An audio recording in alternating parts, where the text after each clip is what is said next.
The Book of Nahum. Chapter 1. The Burden against Nineveh. The Book of the Vision of Nahum the Elkoshite. God is jealous, and the Lord avenges. The Lord avenges and is furious. The Lord will take vengeance on his adversaries, and he reserves wrath for his enemies. The Lord is slow to anger and great in power, and will not at all acquit the wicked. The Lord has his way in the whirlwind and in the storm, and the clouds are the dust of his feet. He rebukes the sea and makes it dry, and dries up all the rivers. Bashan and Carmel wither, and the flower of Lebanon wilts. The mountains quake before him, the hills melt, and the earth heaves at his presence. Yes, the world and all who dwell in it. Who can stand before his indignation, and who can endure the fierceness of his anger? His fury is poured out like fire, and the rocks are thrown down by him. The Lord is good, a stronghold in the day of trouble, and he knows those who trust in him. But with an overflowing flood, he will make an utter end of its place, and darkness will pursue his enemies. What do you conspire against the Lord? He will make an utter end of it. Affliction will not rise up a second time. For while tangled like thorns and while drunken like drunkards, they shall be devoured like stubble fully dried. From you comes forth one who plots evil against the Lord, a wicked counselor. Thus says the Lord, though they are safe, and likewise many, yet in this manner they will be cut down when he passes through. Though I have afflicted you, I will afflict you no more. For now I will break off his yoke from you, and burst your bonds apart. The Lord has given a command concerning you. Your name shall be perpetuated no longer. Out of the house of your gods I will cut off the carved image and the molded image. I will dig your grave, for you are vile. Behold, on the mountains the feet of him who brings good tidings, who proclaims peace.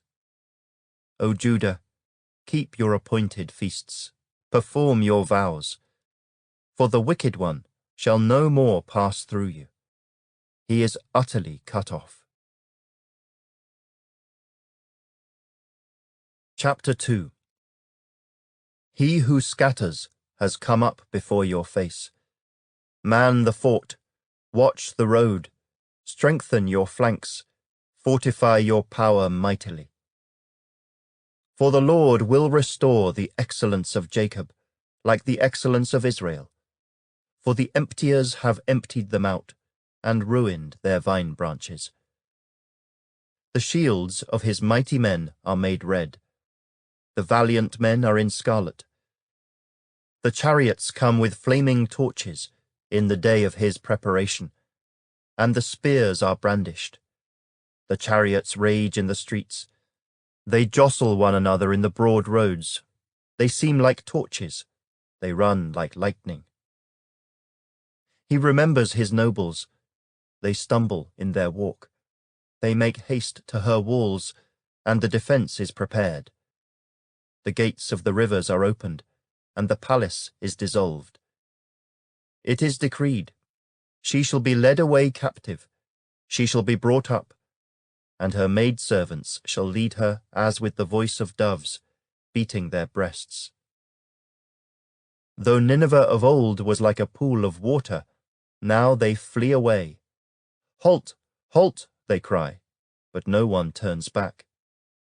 Take spoil of silver, take spoil of gold, there is no end of treasure, or wealth of every desirable prize. She is empty, desolate, and waste. The heart melts, and the knees shake.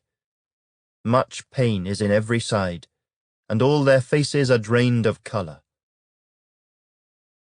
Where is the dwelling of the lions, and the feeding place of the young lions, where the lion walked, the lioness and lion's cub, and no one made them afraid?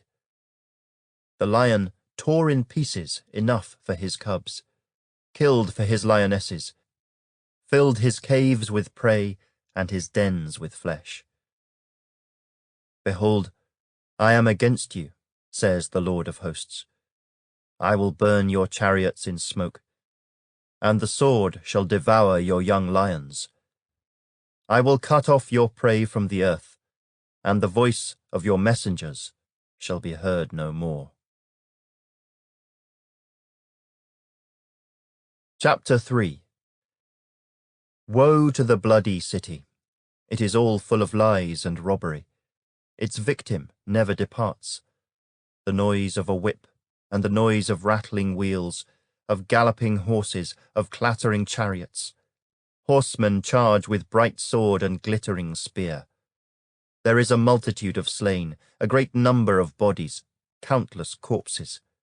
They stumble over the corpses, because of the multitude of harlotries of the seductive harlot, the mistress of sorceries, who sells nations through her harlotries, and families through her sorceries.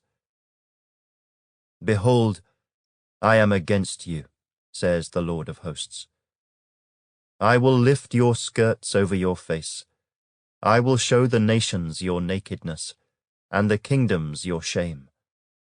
I will cast abominable filth upon you, make you vile, and make you a spectacle. It shall come to pass that all who look upon you will flee from you and say, Nineveh is laid waste. Who will bemoan her? Where shall I seek comforters for you? Are you better than Nahum, that was situated by the river, that had the waters around her, whose rampart was the sea, whose wall was the sea? Ethiopia and Egypt were her strength, and it was boundless. Put and Lubim were your helpers. Yet she was carried away. She went into captivity. Her young children also were dashed to pieces at the head of every street. They cast lots for her honorable men, and all her great men were bound in chains. You also will be drunk. You will be hidden. You also will seek refuge from the enemy. All your strongholds are fig trees with ripened figs. If they are shaken, they fall into the mouth of the eater. Surely your people in your midst are women. The gates of your land are wide open for your enemies. Fire shall devour the bars of your gates. Draw your water for the siege. Fortify your strongholds. Go into the clay and tread the mortar. Make strong the brick kiln. There the fire will devour you. The sword will cut you off. It will eat you up like a locust. Make yourself many, like the locust. Make yourself many, like the swarming locusts. You have multiplied your merchants more than the stars of heaven. The locust plunders and flies away. Your commanders are like swarming locusts, and your generals like great grasshoppers, which camp in the hedges on a cold day. When the sun rises, they flee away, and the place where they are is not known. Your shepherds slumber, O king of Assyria. Your nobles rest in the dust. Your people are scattered on the mountains, and no one gathers them. Your injury has no healing. Your wound is severe. All who hear news of you will clap their hands over you. For upon whom has not your wickedness passed continually?